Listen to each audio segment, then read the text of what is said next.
The U.S. Navy's most dangerous fighter squadron was the one it never even wanted. Before they flew a single mission, they were kicked off their carrier and written off as a failure. But what happened next turned these so-called misfits into the deadliest squadron in the Pacific, and their skull and crossbones insignia would strike fear into enemies for generations. The misfits of naval aviation. On New Year's Day, 1943, Lieutenant Commander Tommy Blackburn wasn't supposed to be a hero. In fact, his last squadron had ended in disaster. His plane ditched off Morocco, and he spent 3 days stranded on a raft in the Atlantic.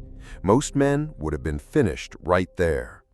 Instead, the Navy gave him one more shot and handed him the most controversial fighter aircraft in the fleet, the F4U Corsair. If that wasn't enough, the pilots he gave him were rejects, men other commanders didn't want, hot-headed, insubordinate, or just plain reckless. One of them was Ira or Ike Kepford, a 24-year-old who'd already been kicked out of flight school for going home at Christmas without permission. Others had reputations for rule-breaking, insubordination, even dogfighting U.S. Army planes just to prove a point. Where the Navy saw troublemakers, Blackburn saw potential. He believed these aggressive, risk-taking aviators might be the only ones crazy enough to master the Corsair. Soon, his ragtag squadron earned a new nickname, Blackburn's Irregulars. But they were about to earn another one, a name that would become legendary across the Pacific skies, the Jolly Rogers. The Corsair, a beast nobody wanted. The Vought F4U Corsair looked like something out of science fiction. Its massive 2,000 horsepower engine could push it past 400 miles per hour, and its bent gull wings gave it a menacing silhouette in the sky. On paper, it should have been the ultimate Navy fighter. But in reality, the Corsair was a nightmare. It leaked hydraulic fluid. Its landing gear bounced so hard on the carrier decks that some pilots called it the Ensign Eliminator. And when you tried to land, the long nose blocked your view of the runway, a blind spot that could kill you instantly. Other squadrons begged to fly the reliable Grumman Hellcat. The Marines didn't want it. Even Navy brass whispered that the Corsair wasn't safe for carrier duty. To most, it was a flying coffin. But Blackburn's Irregulars weren't like most squadrons. They pushed the Corsair to its limits, spending endless hours figuring out every quirk, every flaw, every trick it would take to tame the beast. Where others crashed, they landed. Where others complained, they improvised. By summer of 1943, the misfits had done the impossible. They had mastered the Corsair. For the first time, the Navy had a squadron that could actually fly this monster safely off a carrier. And yet, just when they were finally ready for war, the Navy blindsided them with an order that changed everything. Kicked off the carrier. The Jolly Rogers were finally combat ready. They'd tamed the Corsair, proved they could land it on a carrier deck, and were eager to test themselves in battle. Their assigned ship, the brand new USS Bunker Hill, was waiting to take them across the Pacific. But the Navy had other ideas. Commanders decided the Corsair was simply too much trouble. The Hellcat was easier to fly, easier to fix, and far less likely to crash into the deck. Logistics officers wanted one standard fighter, not two. And so, despite everything Blackburn's men had accomplished, the orders came down. VF-17 would be removed from the carrier. It was a slap in the face. No squadron in Navy history had ever been thrown off a carrier before even firing a shot in combat. After months of brutal training, the Jolly Rogers were being sent to primitive land bases in the South Pacific, muddy airstrips carved out of jungle with no comforts and no safety net. To the Navy, they were expendable. To the pilots of VF-17, it was humiliation. But for Blackburn's misfits, the exile only lit a fire. If the Navy didn't believe in them, they would prove the Navy wrong.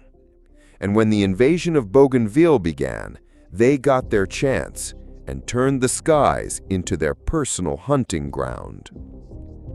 Baptism by fire at Bougainville. November 1st, 1943.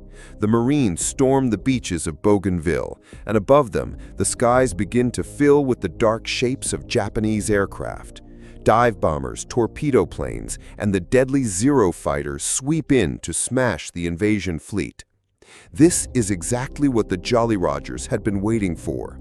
Tommy Blackburn leads his Corsairs into the fray, the skull and crossbones painted on their noses glinting in the sunlight. For months they trained for this moment. Now it was time to prove that the misfits could fight. The Japanese came in waves, but the Corsair was faster, heavier, and armed with 6 50-caliber machine guns that shredded enemy aircraft apart. In the chaos above Empress Augusta Bay, Blackburn personally downed 2 planes. His men claimed several more. And when the smoke cleared, the result was stunning. Not a single enemy bomb had struck the invasion fleet. Not one ship was lost. Not one Marine died from an air attack. The rejects had done what no one believed possible. They had taken the Navy's most controversial fighter, flown by the Navy's most unwanted pilots, and turned them both into a weapon the Japanese would soon learn to fear. But this was just the beginning. Within days, the Jolly Rogers would face odds that should have guaranteed their destruction, and somehow come out on top. Against impossible odds. Just 1 week after their first victory, the Jolly Rogers faced a nightmare. Radar picked up a massive enemy formation, 39 Japanese fighters climbing out of Rabaul, the most dangerous base in the Pacific. VF-17 scrambled to intercept, but 2 Corsairs dropped out with engine trouble. That left only 6 planes. 6 skull and crossbones Corsairs against nearly 40 Zeros. The math was brutal, almost 7-1. Most squadrons would have been wiped from the sky. But Executive Officer Roger Hedrick wasn't about to back down. He knew the Corsair's strength wasn't in turning dogfights, but in speed and raw power. Instead of going head-to-head, he led his men into a slashing dive, ripping through the formation and tearing it apart before the Zeros could react. 3 enemy planes fell in flames, several more were crippled, and not a single Corsair was lost. 6 pilots had just beaten the odds and lived to tell the tale. 3 days later, the Jolly Rogers faced something even more terrifying. Over 100 enemy aircraft pouring down from Rabaul. This time, Ike Kepford, the so-called problem pilot, who'd once been told he didn't have the right attitude to fly, led the charge. In the swirling dogfight that followed, Kepford became unstoppable. He shot down 4 Japanese aircraft in a single mission, dive bombers and torpedo planes that had been seconds away from striking American ships. When he landed, grinning ear to ear, his squadron knew he had just cemented himself as one of the deadliest pilots in the Pacific. Again, the Jolly Rogers had survived the impossible, and the legend of the skull and crossbones only grew larger. But their success wasn't just about skill in the air. Their secret weapon was the leadership and innovation of Tommy Blackburn, and how he kept his misfits fighting like a family. Ike Kepford Huir Death Run. February 19, 1944.